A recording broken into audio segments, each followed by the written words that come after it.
Buenas tardes, mi nombre es Ángel Mendoza, estudiante de la Universidad Bicentenaria de Aragua.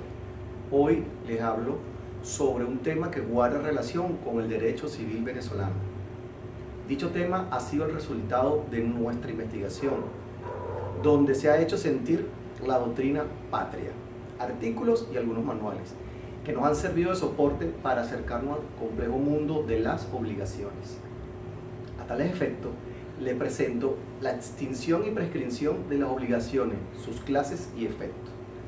Ante todo, defino obligación como ese vínculo jurídico en virtud del cual una persona, deudor, se compromete frente a otra, acreedor, a ejecutar en su beneficio una determinada prestación de dar, hacer o de no hacer, valorable en dinero, la cual en caso de no ser cumplida por el deudor, compromete a esta persona a responder con su patrimonio.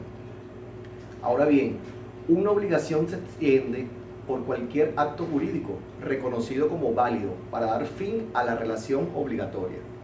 Las circunstancias enunciadas se conocen técnicamente con el nombre de causa de extinción de las obligaciones, por cuanto todas ellas determinan la extinción de la relación obligatoria.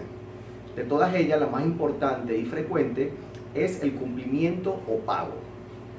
En este orden de ideas, encontramos que las obligaciones se extinguen: 1. Por el pago o cumplimiento por la pérdida de la cosa debida. 2. Por la absolución de la deuda. 3. Por la confusión de derechos de acreedor y deudor.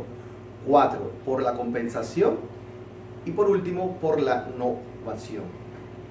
A partir del artículo 1282 del Código Civil venezolano, se habla sobre la forma de extinción de las obligaciones. Entre ellas tenemos el pago, que consiste en el cumplimiento de la prestación objeto de la obligación. El pago como modo de extinguir es voluntario, general o ipso cure. Ahora bien, ¿quién debe hacer el pago? Pues existen obligaciones en que debe ser hecho exclusivamente por el deudor, salvo algunas obligaciones. Cualquier extraño también puede pagar con el consentimiento del deudor. Sin su consentimiento, este no tiene recurso alguno en contra del deudor, a menos que el acreedor le ceda sus acciones. Por otro lado, ¿quién hacerse el pago? Pues puede hacerse válidamente al acreedor o al mandatario representante, o al momento de contraer la obligación fue indicado como acto para recibir dicho pago. ¿Cuándo debe hacerse el pago? La obligación debe pagarse en la fecha que hayan determinado las partes. Si no se señala la época en que debe hacerse el pago, y la obligación no estará sujeta a condición suspensiva, el pago debe hacerse de inmediato. Ahora bien, ¿cuáles son los efectos del pago? El pago debidamente realizado se extingue ipso cure la obligación con todos sus accesorios, especialmente las hipotecas y las finanzas. Con respecto a la novación, lo encontramos estipulado en el artículo 1314 al 1325 del Código Civil venezolano. Esto es un modo de extinguir las obligaciones mediante la sustitución de una nueva obligación a otra anterior, la cual queda por lo tanto extinguida. La novación es un modo de extinguir voluntariamente general, ipso iure. La forma de novar. Para la novación se produzca es necesario que la estipulación sea válida. La estipulación novatoria difiere de la estipulación normal, porque tiene carácter de causada y no de abstracta, ya que debe enunciar su causa, que es la obligación anterior. Para los efectos que produce la novación: primero, la extinción de la antigua obligación con todos sus accesorios, garantías legales o personales. Segundo, la creación de una nueva obligación.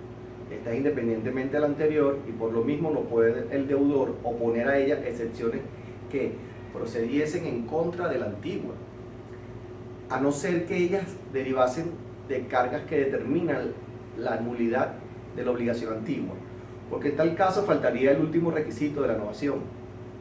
Con referencia a la compensación, está estipulada en el artículo 1331 del Código Civil. Es un modo de extinguir las obligaciones que tiene lugar cuando dos personas son deudoras, la una de la otra, o en cuya virtud ambas deudas se extinguen hasta la concurrencia de la menor. Entre los modos de compensación tenemos la convencional, que son aquellas que se acuerdan libremente quienes son acreedores y deudores el uno del otro.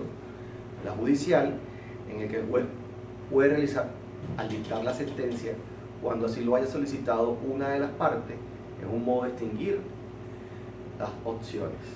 Y en legal, el que se produce por el solo ministerio de la ley, tan pronto como aparezcan los créditos compensables, los que se extinguen ipso jure, prescindiendo de la voluntad de las partes. Efecto de la compensación: salvo la legal, opera open explicit exception, y por ello debe ser opuesta por el deudor que es requerido para el pago de la deuda. Una vez producida la compensación, esta tiene efectos retroactivos al día en que ambas deudas comenzaron a coexistir. Este último tiene importancia para el pago de los intereses. Igualmente encontramos la confusión estipulada en el artículo 1342 del Código Civil, que señala que este es un modo de extinguir las obligaciones para reunir una misma persona, la calidad del acreedor y deudor. Y por último, la muerte. La muerte es una de las partes, un modo de extinguir las obligaciones nacidas de un negocio, tuitu persona. Para concluir, podemos decir que en esta temática está sustentada en la fuerza obligatoria de la autonomía de la voluntad de las causas legales, pero también con miras a la justicia. Solo que a partir de estos datos puede comprenderse y operarse adecuadamente mecanismos sobre la extinción y prescripción de las obligaciones. Muchísimas gracias por su atención. Hasta luego.